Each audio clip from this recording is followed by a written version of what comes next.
What's up, everyone? Tag a friend and let them know we're about to get into it.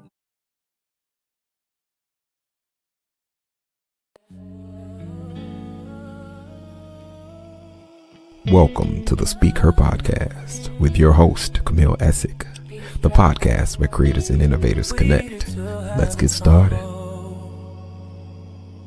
The world can be a circus, ringling, watching the world spinning around, dizzy.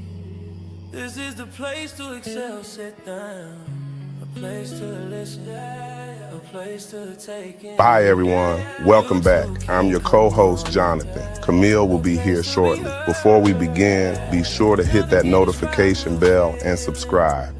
Keep the Speaker podcast ad-free. Scan the QR code and buy me a coffee. Your support keeps us ad-free as we continue to bring you conversations impacting the community and the culture.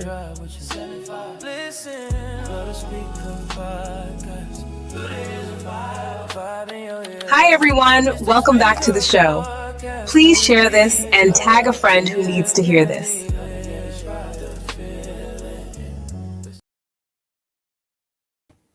Hey, everybody. Welcome back. This is Camille Essick. I'm host of the Speaker Podcast. This is the podcast where innovators and creators connect. Be sure to hit that notification bell and subscribe. Follow me across all streaming platforms such as iHeartRadio, Spotify, and Pandora. I do have a new Instagram handle. We're going to get into that later. Lord Jesus. But without further ado, my brother and friend Antwan Aiken is back. Antwan, he's also, I guess, my academic colleague. Antwan, welcome back to the show.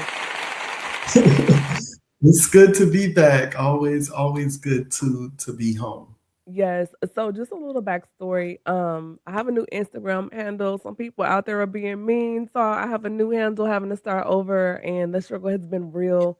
But one thing that I've learned is that sometimes pivots come, life happens, and we have to learn how to be resourceful and quick on our feet. So if you see a lot of my old chemistry room fragrance stuff on my new Instagram page, I'm having to convert that into my page now. And it's been a doozy when you've had triple digit numbers for a post as far as photos and videos and reels. It's a lot to try to delete all that and then rebuild from scratch. But again, as a creative and in the creative space and innovative space, you just have to learn how to pivot and move forward, because I was really in my feelings about it. Then I was like, this is so unproductive.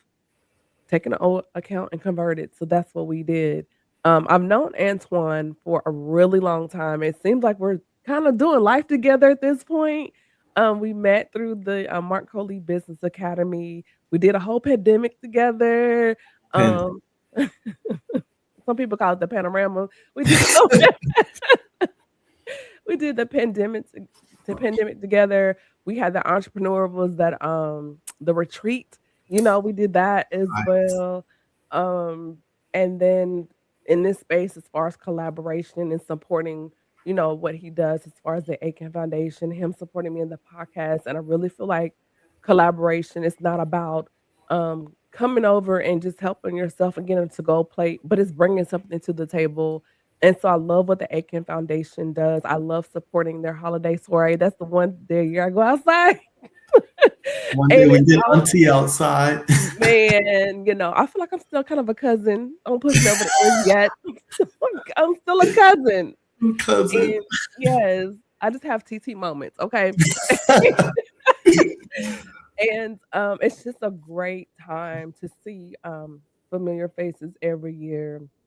And so to have Antwan back, he has contributed so much to this podcast in this space of mental health and Black men on the professional end. He is an educator and very professional. And he's been, I think, you were emergency ER psychiatric therapist. Like, he's done so many things, and now he is working on his doctorate, and I'm working on my PhD. So it's just like we're literally moving in life together, and I think that's so cool. So without further ado, I think I've said enough. How are you doing? I'm doing good. Yeah. Speaking of, we talked about school before the show, and Yes. summer break, a little brief summer break right now. So Not there yet. I got like 3 more days. You still for in the break. thick of it.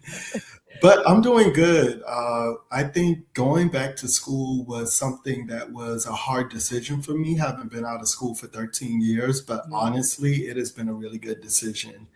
Regardless of how stressful it is, like being back in an environment and doing what I think I'm supposed to be doing, it has been a good experience, Yeah, honestly.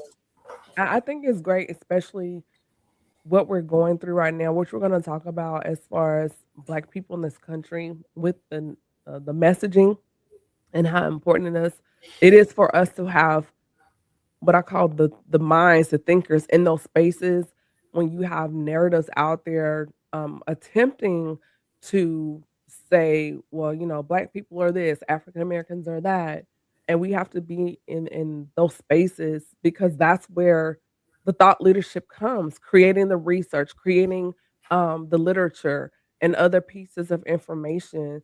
And so can before we get into the mental health side of everything, Antoine, can you kind of touch into the importance of spaces like yours and mine in that higher education space when it comes to PhDs and doctorates? I think it is so important. I mean, I think that the statistic is like, is it 2% of Mhm. the population have doctoral education? And when you think about what it means to have a doctoral education, those are your thought leaders. Those are supposed to be the people that really push all of the things that we utilize to make society go forward. And to not have representation is just a very harmful thing because somebody else is telling our story and they're not telling it our way. So I think that having representation with doctoral degree holders is very, very important. And I think that it's something in my cohort, I don't know about yours, I'm seeing a lot of that diversity. Like it's very reassuring to see that there are people that look like me that are also pursuing doctoral education. We all have our different research interests and our different ways that we want to impact the community. But it's inspiring to see more diversity. But of course, we always say we've come so far, but we still got so far to go. Yeah, absolutely. And it's such a layered topic because in the space as far as doctoral PhD route, but then you look at less than all attorneys in the United States, less than 2% of them are Black.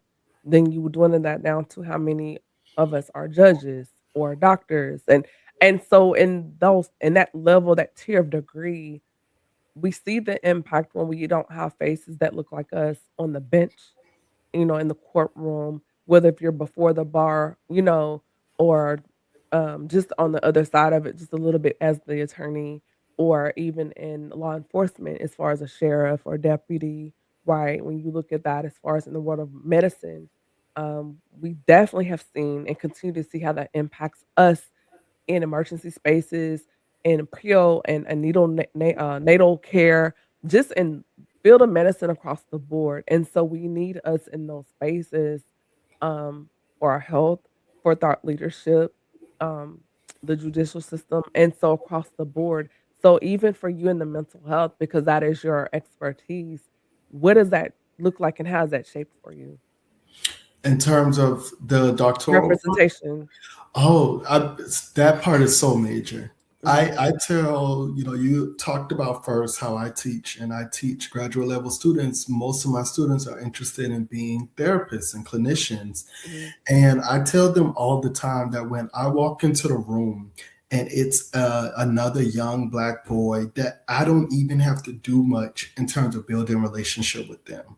mhm. That my mere presence in terms of how I look, how I'm dressed, how I speak, all of those things immediately build rapport and we feel comfortable. Like I think of even myself, if I'm going to the doctor and there's a doctor that comes in that's Black, there's an immediate connection that I feel with that person. There's a lot of things that I feel like, well, I don't even have to say this.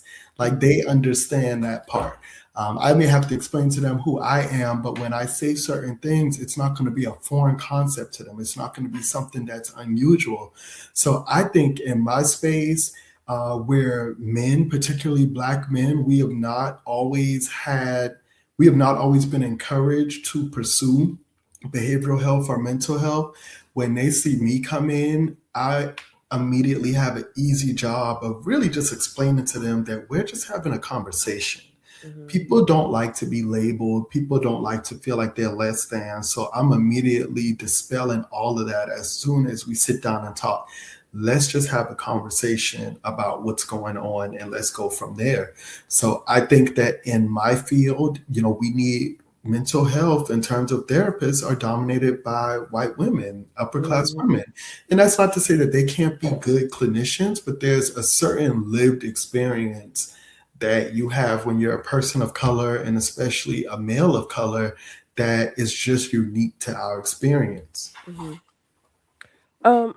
So in that space, um, and I've heard this from the Black male educators, or just Black educators I've had on the podcast, and we've talked about that in the classroom space, as far as how students respond when they see a Black male in the classroom, and how for some, not all, but for some, if there's not one at home, that response in the classroom, they're eager to have that. It's almost like you become more of a parental role to a degree, and seeing that representation, and even how little Black boys, and I know you're not in elementary, but just for context, their response when they see someone that looks like them in front of the classroom in that space. And so for you, in on the clinician side, um, like you said, the nuances in terms of, if I were to say, um, turn the stove light over the kitchen off, like certain, you know what I'm saying. Right. And so there's just certain nuances, like you said, we don't have to break down. So when you're dealing with students that don't look like us, how do you feel that response translates in the classroom? Like, is there a curiosity? And I Mhm. know with social media, there's been a lot of conversation. Is like the gates are open, and the gatekeeping is not what it was. So do you experience that level of curiosity on some things, or is it, how does that really work in that space? I guess is what I'm asking. Yeah, I'll answer that. And I'll even talk about what you talked about at first. I think that it is so inspiring when I walk in on the first day of class Mhm. and I can see the look in my Black students' faces. Like, well, first, when they see the name Antwan, they're like, he probably I Black. wonder. But then when I walk in class and just see the look on their face, it's inspiring to me because I Mm, think a lot of times, and I'm sure you can relate to this, like when you do something that not everybody does, it's kind of the norm for you, especially when you're a go-getter. Like you don't really see it as being, you see it as being an achievement, but it's also kind of the norm. Like I'm doing my purpose, like I'm doing what I was here to do. So to see the look on their face, it's like, okay, we got a Black professor teaching us. That's always inspiring. that Most of little my side students, eye when you walk in, it's kinda like, "Yes." yeah. And then, I intentionally, I dress down. I am Mhm, not a suit and tie professor because my white colleagues are not suit and tie professors either. So I don't feel like I have to like dress up to get this respect. So when I walk in to see my students of color and, even my Hispanic students, other just kind of disenfranchised student groups, that's always inspiring. But most of my students aren't that. Most of my students are white females. So every semester I have at most one Black male. I have a handful of Black females, but most of my students are white students. I think that initially, when I first walk in, there probably is some perceived assumptions. I think that they make an assumption about the type of professor I am based on how I'm dressed. They'll think that I'm younger than I am. They may think that it's going to be an easy A. I think they'll make a lot of those assumptions.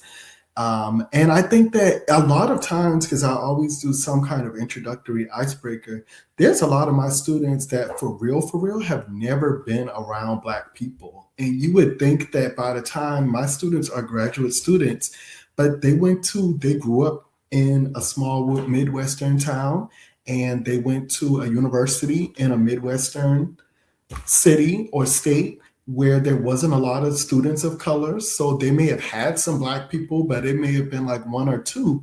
And then when they come to Metro Atlanta, and Atlanta is diverse, the UN of the South.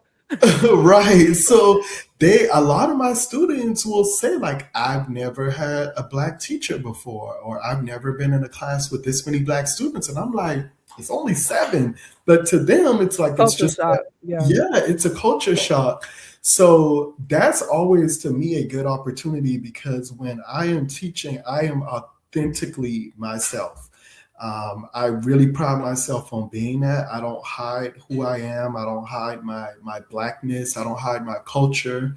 I talk a lot about my upbringing, because my class is human behavior. So I bring a lot of myself into that experience. And I think that for my students, I think by the end of the semester, they really appreciate having that different cultural experience, because before me, everything was the same. I was around people that looked like me, that thought like me, that had the same influence as me. And then you got this, young black boy coming in with khakis and a polo. And you like, this is my instructor.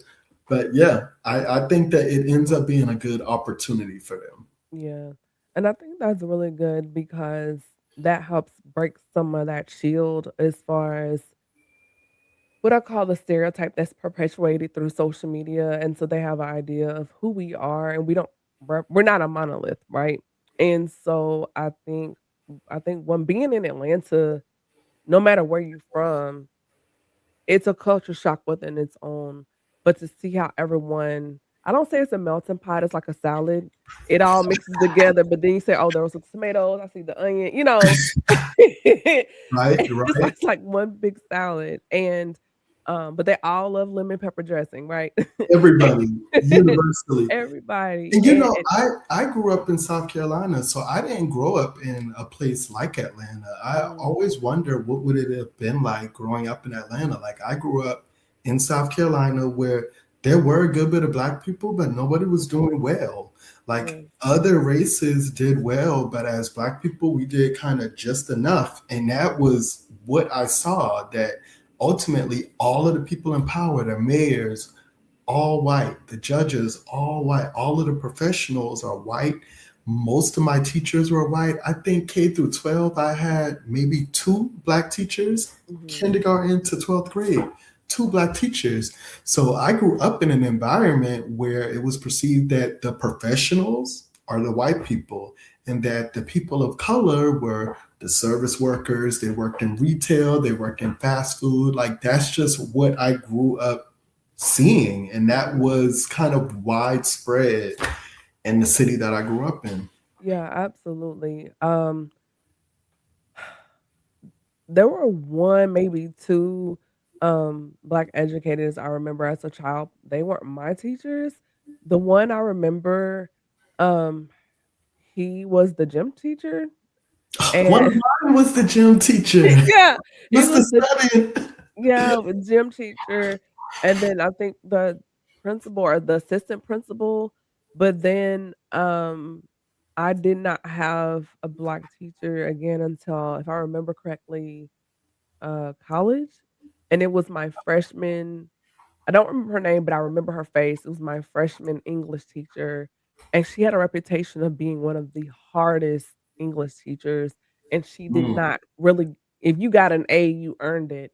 And so the first, like, month of school, and she gave us our first writing assignment, it was the first time I had not gotten an A, and it hurt my feelings because I was like, "I know how to write." And so she told it, and the class was livid. And so she was like, "Well, I'll let you all, write on the edit, I'll grade on the curve." And I got my paper back, and out of the class, she was in her office for something. So we were like, "Oh, what did you get? What did you get?" I got an A, and one other person got an A. And so, and I worked so hard for that A. And she pulled me into her office, and she looked at me, and she was like, I've been so hard on you." And I was like, "No, no, ma'am." And it was almost like a scene out of a different world. She said, "Because," pretty much she was like, "'Cause you're black." She was like, "No matter where you go, black female, they're gonna assume things about you as soon as you walk in. So I have to be tougher on you than everyone else in this classroom." And I mhm. went to a PWI, and so she was just blunt. And she was like, "It's not that, me not like I'm picking on you. She was like, I'm pushing you because I see your potential. So I'm going to be on you. And once I understood that we had that conversation and she kind of gave me that grin, like, your old auntie, I was like, and it made me work harder in that class. But guess what? At the end of the semester, on my report, I had an A. He was like, I got this now. Yes, so it was really important. So again, having, us in the classroom in those thought spaces, I think it's really good. And then on the other side, what you were mentioning as far as with your students, um, that exposure is good, especially when they get into clinician roles, Hmm. um, to better understand their patients and to have some more background. And without it, how you treat it can impact how you treat, if that makes sense. 'Cause so can you kinda touch on how that can impact the other side as far as being a therapist? Yeah, I think that, I think in general, even my students of color, my other Black students, I always tell them that not all of your clients or all of your patients are going to look like you. Mhm. And that's especially true in an agency setting. Now, in private practice, you may be able to kind of cherry pick, like, I really want to work with this, I really want to work with that. But when I was working at the ER, I couldn't pick and choose. I had to see who came through the door. And I think that when you're getting to know a person, like it's really, and it sounds kind of cliche to say because I don't necessarily believe in, that I don't see color. Like I think that we all see color, but really seeing people beyond just the color, like really getting to know that person because Mhm. there may be, I tell my students all the time about an experience that I had in grad school. There were not a lot of Black students, there were not a lot of males. There's not a lot of males in my profession, period.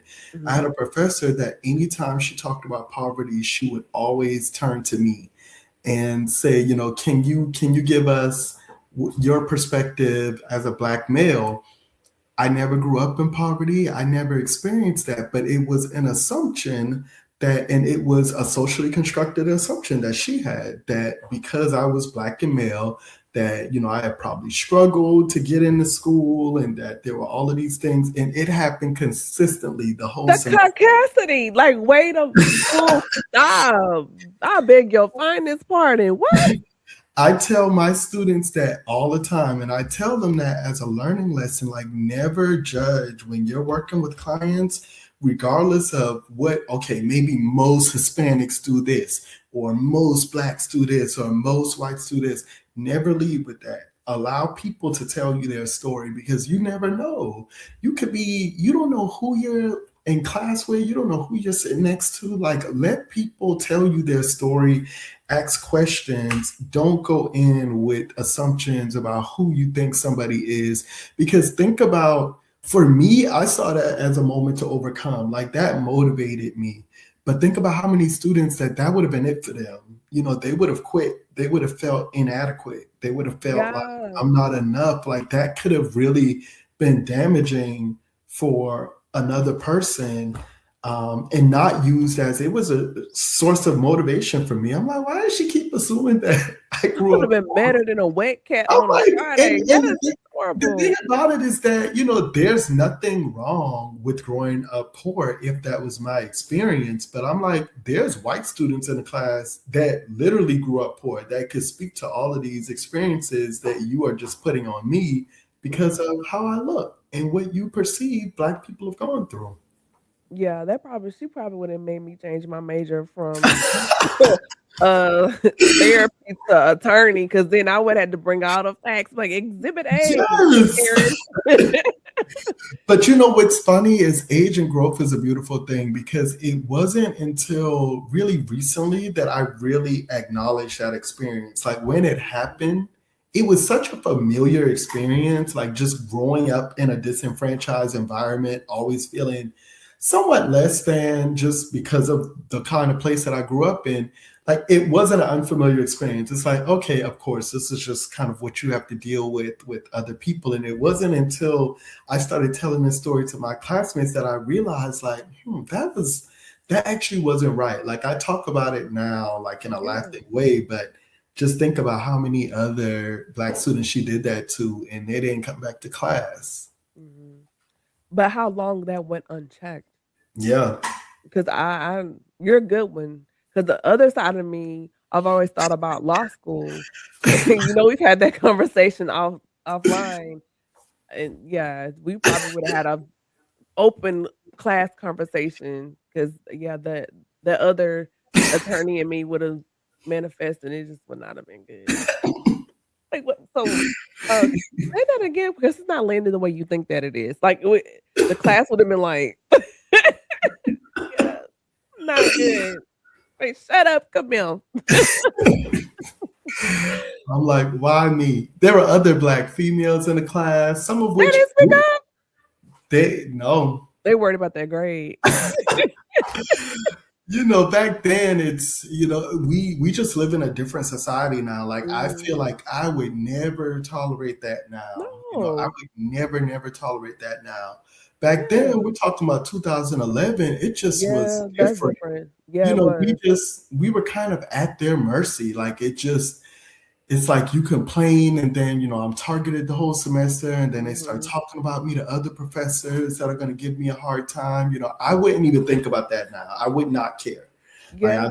I'm going to speak up, I'm going to advocate for myself. But back then Mhm. it was this fear that I just got Yeah, to go along to get along. Like, don't cause a fuss, just get your education, move on. It's not that big of a deal. absolutely. Yeah, and I think for us, our generation, this post-pandemic crew, we're just not with the shenanigans, after seeing like George Floyd, Breonna Taylor, everything happening now. It's just like I'm gonna go live, say that again, just Right. pretty much over it. So kind of turning the corner here, getting into the other half of this conversation because you are part of our mental health corner with the podcast, Antwan. Hey Angela, how you doing? Um, in this space right now, we're seeing a lot of foolishness going on with voter registration rights, Civil Rights Act for me, but for you as a man, what does that do to your mental space? Like, how are you navigating this space? Strip away doctoral student, educator, entrepreneur, philanthropist, but how is Antoine navigating this space? I think it's really hard because I think that we talk a lot about really motivating people to vote and really encouraging people to be change agents. But when things happen structurally that Mhm. make it hard for us to do that, it's like, gosh, how much longer can I tell people to keep pushing through before I don't even believe that? Yeah. Because it can feel very defeating, things that just keep happening that really just aren't fair. Mhm. So I think that it's hard. I think that I continue to do my part. I Mhm. try not to have that defeated mindset because I think that once you get that mindset, you become that. Like we all do. Like once we get a certain mindset, we're gonna aim towards that mindset. But I will admit it is hard. And I'm a consumer of news and politics. So I'm that person that's, I watch CNN, I'm watching those things really almost daily. So I'm consuming a lot of it. Um, but I need that information. I know for some people, and I think that it's important for people to recognize like what kind of person are you? For some people, I don't need to see that. Like introducing that into my spirit is harmful for my mental health. It does not make me feel good. So I'm going to not even watch the news. I'm not going to follow politics. I know a lot of people that are like that. And I think that if you are that person, like do what you need to do to take care of yourself. For me, I have to know what's going on. So even if it's harmful to consume, it would be more harmful for me to not know what's going on and something happened and I'm just like, wait, what's going on? And I gotta play catch up. But it's hard. It's hard right now. Yeah, for myself, I'm like you. I really have gotten into a lot of the international news outlets because you get that other perspective, like Al Jazeera's, looking at UK news, looking at news reports from Africa, you know, Canada, BBC. And the reason being is because through social media, we've really become more global citizens, and it's made the world smaller, to a degree, if that makes sense, through social media, because you can have a conversation in London and talk to them so much and might know them better than your next door neighbor. Mhm. And so also being in the podcast space, the media space, of course, um, little light journalism. I know we have conversations here, but on my streaming platforms, there are certain news stories that I've been following, and I'll give my listeners updates. One story I've really been on top of is the Laura Smith Fields murder. Black Mm, woman that was killed online by her Caucasian boyfriend, and the mm. police have not done their due diligence to give her or her family justice. And so periodically I'll go through and dig through stories to see if there's new information, new reports, and I put that out there. So yes, I do publish the podcast live here, but I also do maybe I'll do like a review. So like maybe once a quarter. Here's what you missed in the last month and catch up a lot of those stories that are impacting our community because a lot of listeners and viewers spend a lot of their times on Instagram, TikTok, but not really getting news. And so I take it as my responsibility to be a source to put that information out there. And so that's one of the reasons why I'm in the news. I look at Joy Reid, Don Lemon, Aaron Pernez, which has become a major voice. Those are the OGs, right? And then you have Roland Martin, right? And I remember growing up as a child, dating myself, but we had BET Nightly News, Jackie Reed, Ed Gordon, Tavis Smiley, Yeah, that was that. And so here we are in this generation, this time with these things happening. So I think it's very important. There are times I'm like, it's too much, and I'll pull back. But like you, I need to know what's happening because the way these laws are changing, how many people that don't watch the news have no idea what's happened with the voting rights, civil rights, clueless, right? And so they're like, I'm gonna go vote. You're gonna have a big surprise in November, right? yeah. And so I think now it's imperative that even if you're not watching every day, pick a day. If you're catching up on Monday or Wednesday or Friday, pick 1 or 2 days, usually Monday and Friday, because whatever happened over the weekend, maybe Wednesday, but pick 1 or 2 days a week and catch up on the news. It's very important. I agree. I agree. And even if, there's so many ways to get information now, there's Mhm, apps.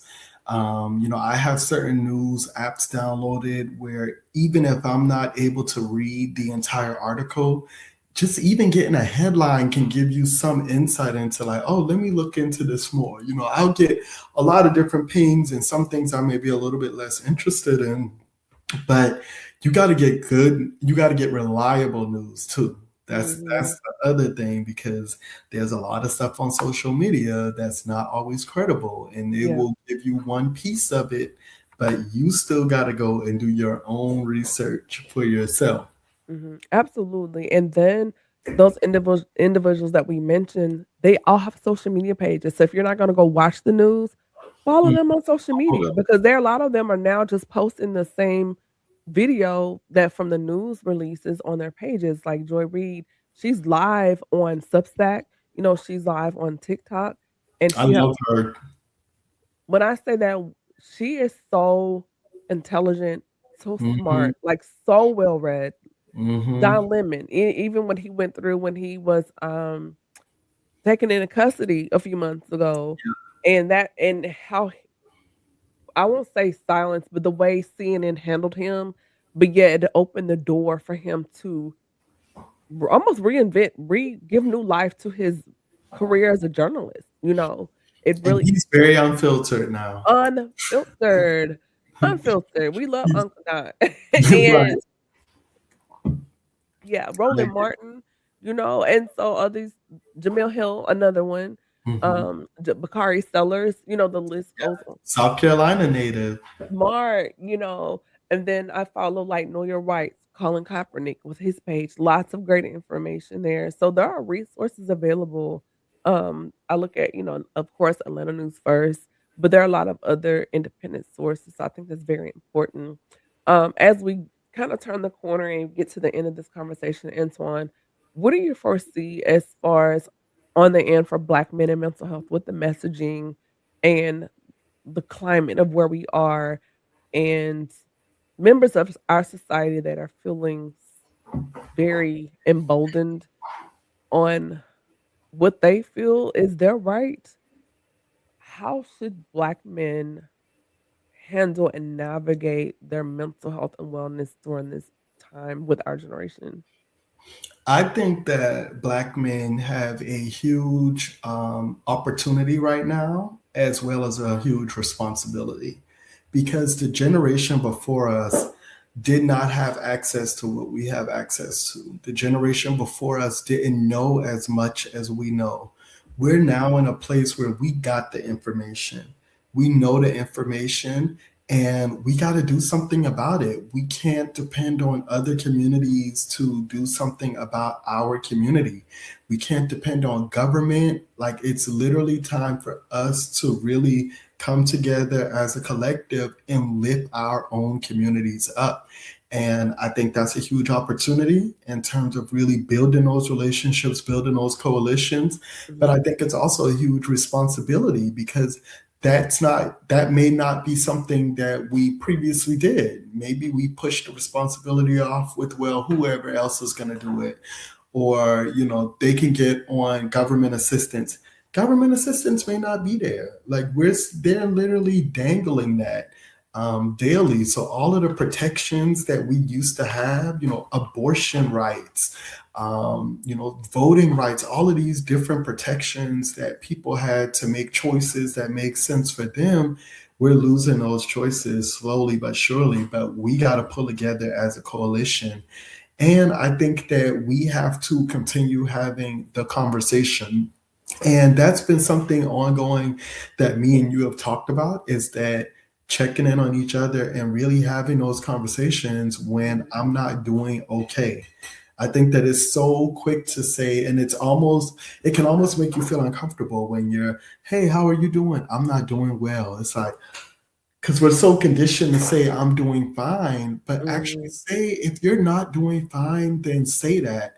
And as a friend or a person that cares about that person, be ready to receive that response. So Yeah, I think togetherness, connectedness, is going to be our next step, that we got to really be in charge of the motivation that we want to see happen.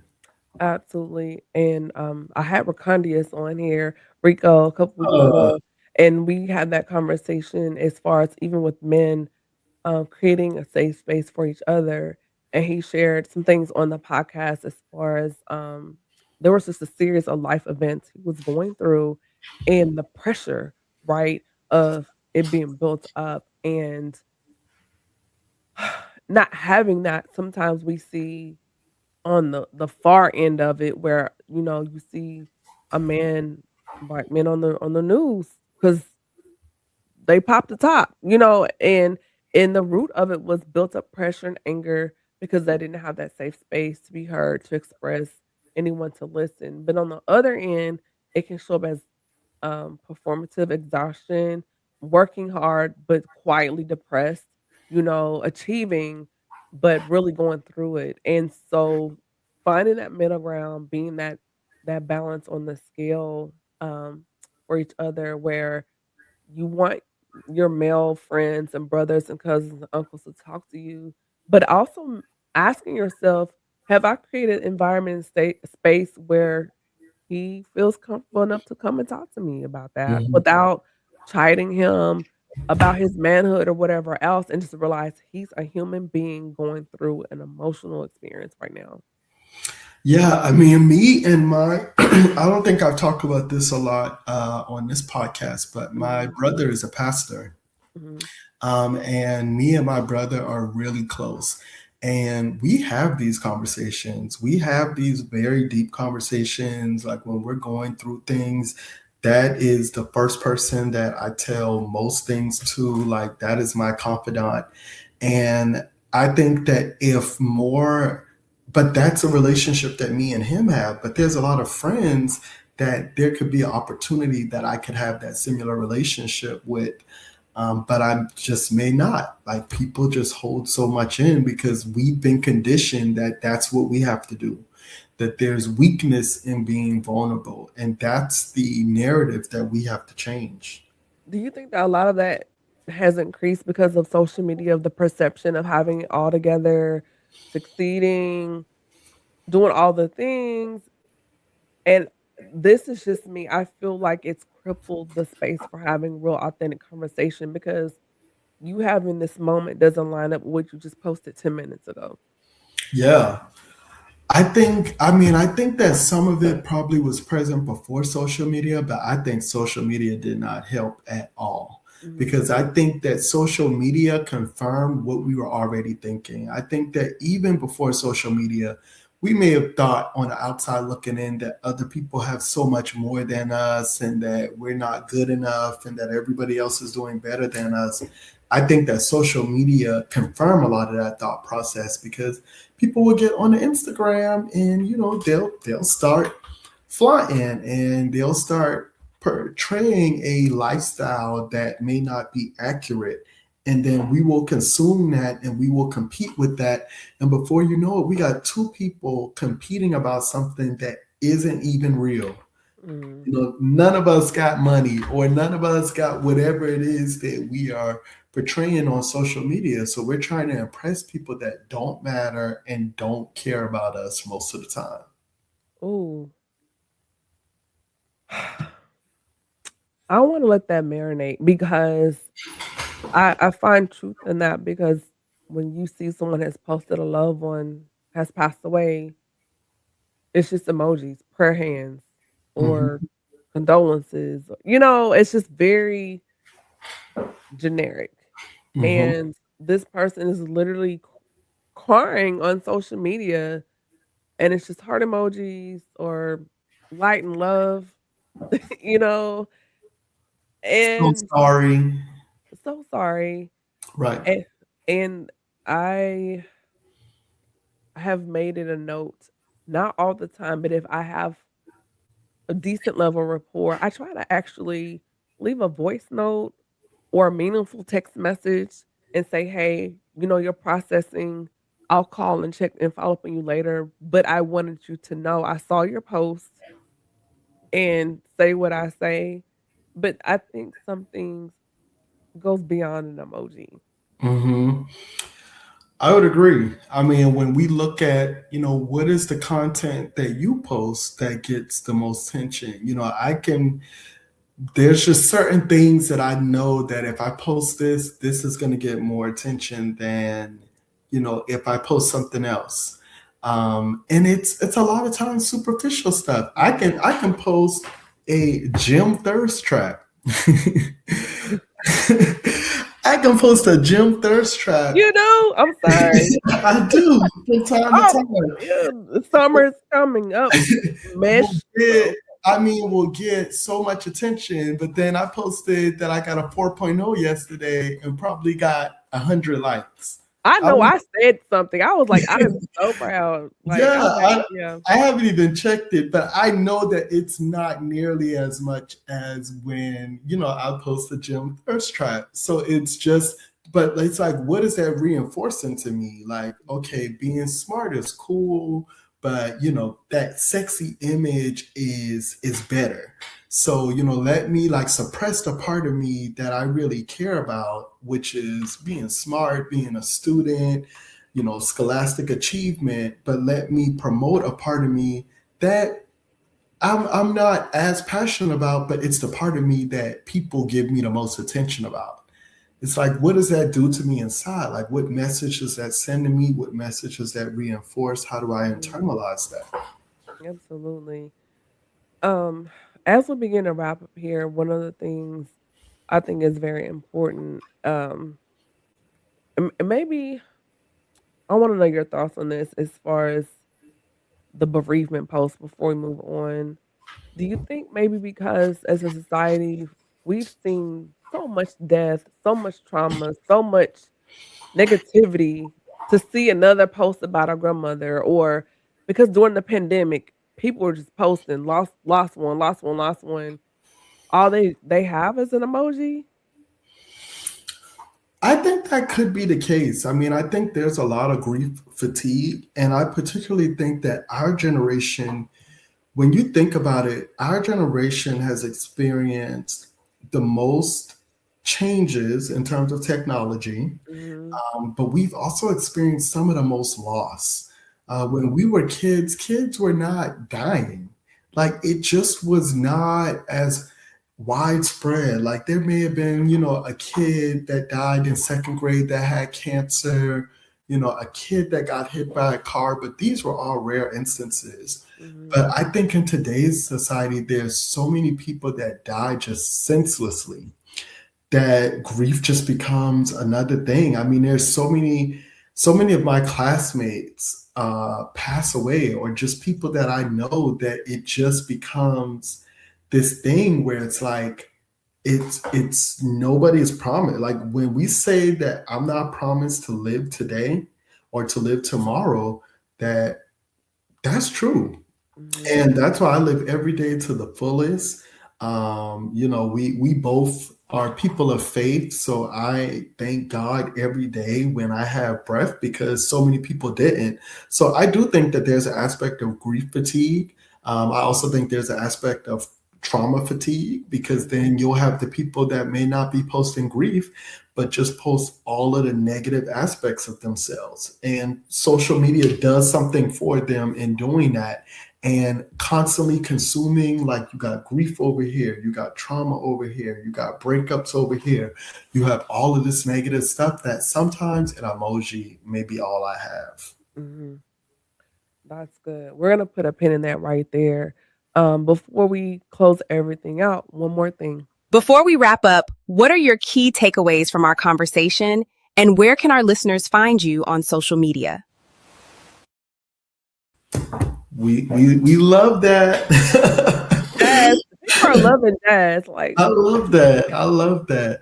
I think that my key takeaway is to be proud of the person that you are. I think that there's a lot of things that make us different, but there's a lot of things that make us the same. And be proud of that person that you are. Like I always say, reach out to those people that love and care about you. If you are hurting, do not hold it in. If you got people in your circle that really support you, utilize your support system. In terms of finding me on social media, AG Aiken. You can also find me at Eggs Up Grill in Morrow, number one brunch restaurant, serving breakfast, brunch, and lunch daily from I 6 a.m. to I 2 need to p.m. come out there. It's so far. Yeah, it's I'm like, it's I just drove to south. Atlanta. You want to drive tomorrow? Like, look, we what we about gonna have order? to Y'all just can we just meet like in Midtown Connector? get Like, like midtown. We gonna have to work something out. like, Lord have mercy. And the food looks so. And I'm a breakfast girly, but after driving 4 hours, and I'm like, You gotta drive another, let's say 40 minutes. meet I me in get it. Sandy Springs, cause child, who? Oh, see, and yeah, Sandy Springs is like you talking way south and way north. Yeah, and that's my neck of the woods. Like that's Sandy where I Springs area. yes, perimeters. That's where you'll find me up Oh, there. see, I never go to that part of town. Like What? something has to bring me there. It's That's so far. I live on the south side, so that's like 45 minutes from me. Like something would have to bring me to perimeter. that's what I'm saying. That's my neck of the woods. So that's yeah. And they haven't. We'll talk offline because I don't want the whole city at my new restaurant I found, which is amazing. Gatekeep. Yeah, gate key. I'm The like this. whole city can come to my restaurant, but not, Not in mine. Not to mine. No, we've been open 2 weeks. Give it a minute. Like it's just the air is fresh. It doesn't smell like Jamaica. I love it. The air is so clean in here. I love it. So yeah, we'll talk offline. Yeah. With that being said, everybody, thank you, Antoine, so much for joining me. It's always just a joy to have you here, and you always bring just great insight to the conversation. And it seems like we keep going back to Black men and mental health, but I think it's a conversation that we need to have, and we need to continue to have that conversation, and hoping that it will um, be inspiration for brother out there to explore, consider, or even dive deeper into their personal wellness because I feel like when our men are better, our community is better. Hmm. Community is all we got right now. In these trying times we got to stick together with each other. Absolutely. Well, that being said, everybody, good night. We'll be off next week. Um, Memorial Day weekend I don't think it's next week. I think is it's it the week when after. is wait a minute. I'm looking at the calendar. No, we still have one more week. Okay, but yes, I'm off next week because I'm taking a break. Between school and podcasting is like time out. But yeah, be sure to follow me across all streaming platforms. Be sure to like, comment, share. I'm working to rebuild my new Instagram page. So please, please, please follow me. We've now hit a milestone over 12,000 downloads. We're now streaming in 106 cities. 1,245 countries and growing. So I'm super proud of that. With that being said, y'all be blessed and good night. Wow, what a conversation. I hope you got something from tonight's episode. If you missed tonight's convo, no worries. Just catch the replay on YouTube and be sure to like, share, and subscribe.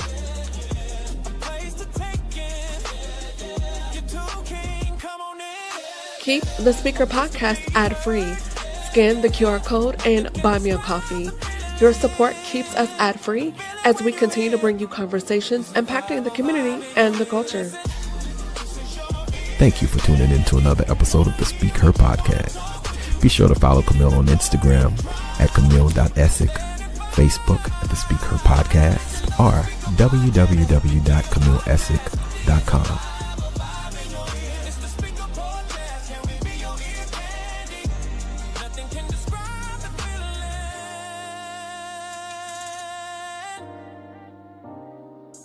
Listen, love the Speak Podcast. The feeling when you're here.